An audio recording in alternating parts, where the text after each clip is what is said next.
Back to news. Karnataka విద్యుత్ శాఖ మంత్రి డీకే శివకుమార్ చుట్టూ ఐటీ శాఖ ఉచ్చు బిగుస్తోంది. కర్ణాటకతో పాటు ఢిల్లీలోనూ ఏకకాలంలో దాడులు నిర్వహించింది ఆదాయ పన్ను శాఖ. గుజరాత్ నుంచి వచ్చిన కాంగ్రెస్ ఎమ్మెల్యేల బాధితులు చూస్తోన్న డీకే శివకుమార్ ఈగిల్టన్ గోల్ఫ్ రిసార్ట్లోనూ ఓ రూమ్ తీసుకున్నారు. దీంతో రిసార్ట్తో పాటు ఆయన కార్యాలయాలు, నివాసాల్లో ఐటీ అధికారులు దాడులు చేశారు. శివకుమార్ నివాసం నుంచి 7.5 కోట్ల రూపాయలను స్వాధీనం చేసుకున్నారు.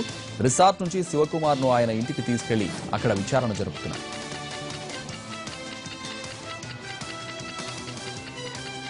రాజ్యసభ ఎన్నికల్లో నోటా ప్రవేశపెట్టడాన్ని వ్యతిరేకిస్తూ కాంగ్రెస్ సుప్రీంకోర్టును ఆశ్రయించింది. ఈరోజు పిటిషన్పై అత్యున్నత న్యాయస్థానం విచారణ చేపట్టే అవకాశం ఉంది. గుజరాత్ రాజ్యసభ ఎన్నికల్లో నోటా ప్రవేశపెట్టడంపై కాంగ్రెస్ పార్టీ పార్లమెంటులోనూ అభ్యంతరాలు లేవనెత్తింది.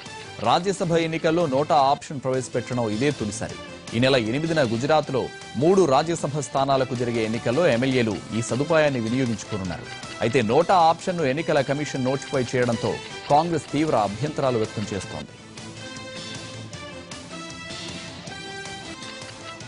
Reserve bank of India repo రేట్ను తగ్గించింది. మానిటరీ పాలసీని ప్రకటించింది. గవర్నర్ ఉర్జిత్ పటేల్ నేతృత్వంలోని 6 సభ్యుల పరపతి విధాన కమిటీ కీలక వడ్డీ రేటు రెపో రేట్ను 0.5% తగ్గించినట్టు ప్రకటించింది. దీంతో ప్రస్తుతం ఉన్న 6.25% రెపో రేట్ను 6%కి దిగొచ్చింది. ప్రభుత్వ వర్గాల నుంచి, పారిశ్రామిక ప్రతినిధుల నుంచి రెపో రేటు తగ్గింపునకు పెద్ద ఎత్తున డిమాండ్ రావడంతో ఆర్బీఐ కీలక నిర్ణయం తీసుకుంది. దీంతో గత 10 నెలల కాలంలో మొట్టమొదటి ఆర్బీఐ ఈ రేటు కోతను చేపట్టింది. ప్రతి పాలసీలోనూ మార్కెట్ వర్గాలను ఆర్బీఐ నిరాశపరుస్తూ వచ్చింది. కానీ ఈ పాలసీలో మార్కెట్లకు గుడ్ న్యూస్ అందించింది.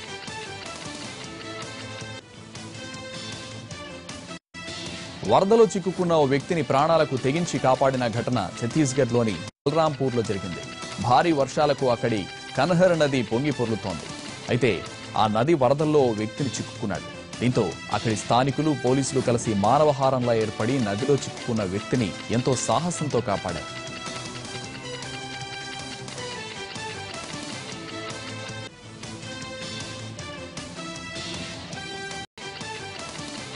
మాజీ క్రికెటర్, పాకిస్తాన్ తెహ్రీక్ ఈ ఇన్సాఫ్ పీటీఐ పార్టీ అధినేత ఇమ్రాన్ ఖాన్ మరో వివాదంలో చిక్కుకున్నారు.